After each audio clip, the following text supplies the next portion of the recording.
7ஆம் வகுப்பு உயிரியல் உடல்நலமும் சுகாதாரமும் 2வது பாடம்.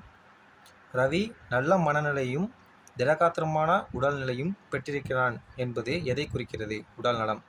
தூக்கம் உடலுக்கு மட்டுமல்ல, இதற்கும் நல்லதுதான். மனம். நாம் வாழுமிடம் இவ்வாறு இருக்க வேண்டும். சுத்தமாக. புகையிலை மெல்லுவதால் ஏற்படுவது.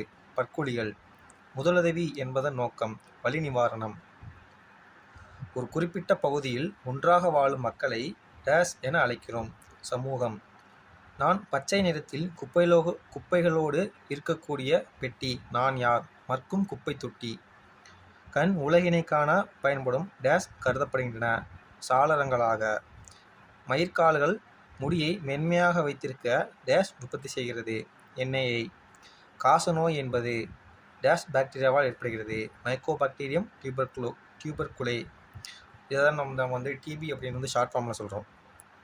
அனைத்து உணவுகளும் மூடப்பட்டிருக்க வேண்டும். சரி. சின்னம்மை லூகோடெர்மா என்று அழைக்கப்படுகிறது. தவறு. வயிற்றுப்புண் ஒரு தொற்று நோய். சரி. ரேபீஸ் இறப்பை ஏற்படுத்தக்கூடிய ஒரு அபாயகரமான நோயாகும். சரி.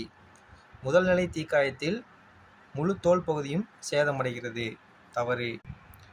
ராபீஸ், ஹைட்ரோஃபோபியா, காலரா, கால் தசை, காசநோய், மைக்கோபாக்டீரியம், ஹெபடைட்டிஸ், மஞ்சள் நிற சிறுநீர், டைபாய்டு, சால்மோனெல்லா. ஒப்புமை வினா.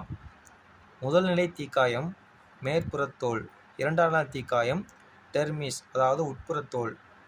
Typhoid bacteria. Hepatitis virus. காசநோய் காற்றின் மூலமாக பரவுகிறது. காலரா மாசுபட்ட நீர் மூலமாக பரவுகிறது. அடுத்த வீடியோவில் பார்க்கலாம். சப்ஸ்கிரைப் பண்ணுங்கள் ஃப்ரெண்ட்ஸ்.